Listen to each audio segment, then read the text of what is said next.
Ce mardi 20 mai, Gérard Millet était l'invité de C'est à vous pour parler de sa chère amie Claude Sarraute décédée aujourd'hui. Pendant l'émission, il a rendu hommage en parlant de sa liberté incroyable et a dévoilé des anecdotes sur sa vie intime.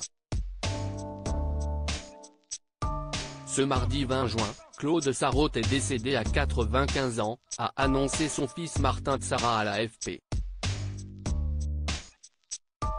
La journaliste et romancière était connue pour ses chroniques dans Le Monde, mais également pour ses passages dans les émissions Les Grosses Têtes sur RTL, On va se gêner sur Europe 1 ou encore On a tout essayé sur France 2 dans lesquelles elle a conquis le cœur des internautes. L'annonce de son décès a été un véritable choc pour Laurent Ruquier qui a longuement travaillé à ses côtés et avec lequel elle s'était finalement liée d'amitié.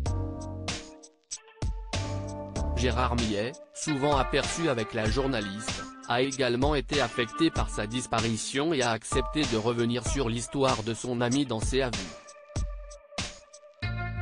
Ça a été une femme très libre. Gérard Millet revient sur la liberté de Claude Sarraute dans sa vie privée. Claude Sarraute a rendu une dernière visite à C'est à vous en 2017.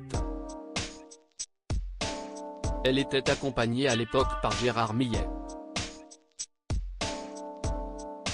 Anne-Elisabeth Lemoine s'est alors mémoré cette séquence et cette dernière apparition de la journaliste dans l'émission.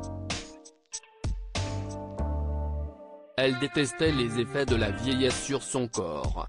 La dernière fois qu'elle était venue, c'était à vos côtés Gérard, elle se plaignait de son arthrose et vous lui disiez arrête de te dévaloriser comme ça.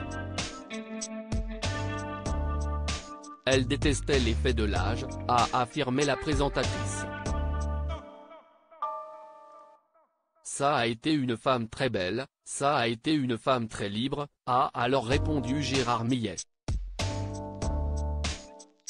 Il est ensuite revenu sur la liberté incroyable dont profitait son ami Claude Sarraute qui était selon lui une véritable avant-gardiste. Notamment très libre sexuellement, amoureusement, on rappelle parce que ce n'est pas évident pour cette génération-là de le dire aussi publiquement. Elle a eu à un moment donné 2 hommes, peut-être même 3 à la fois, en tout cas 2 hommes clairement. Et elle assumait ça avec une joie de vivre extraordinaire, a-t-il continué.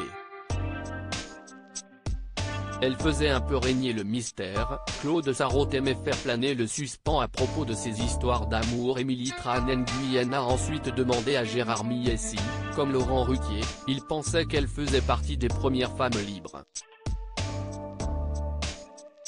Ah oui. En tout cas, je parle de cette génération-là, sans aucun doute, a-t-il alors affirmé. Il a ensuite dévoilé une anecdote quelque peu amusante à propos d'une autre histoire d'amour de son ami. Ce qui était amusant, je me souviens par exemple, c'est qu'à un moment donné, je ne sais plus lequel de ses amants dans cette longue succession, l'appelait régulièrement quand on était ensemble. À une heure donnée, elle se levait pour aller l'appeler où qu'il soit dans le monde et on savait que c'était cet homme qu'elle appelait, a-t-il dévoilé. Avant de conclure, elle faisait un peu régner le mystère, mais tout le monde était au courant et ça ne nous gênait pas vraiment.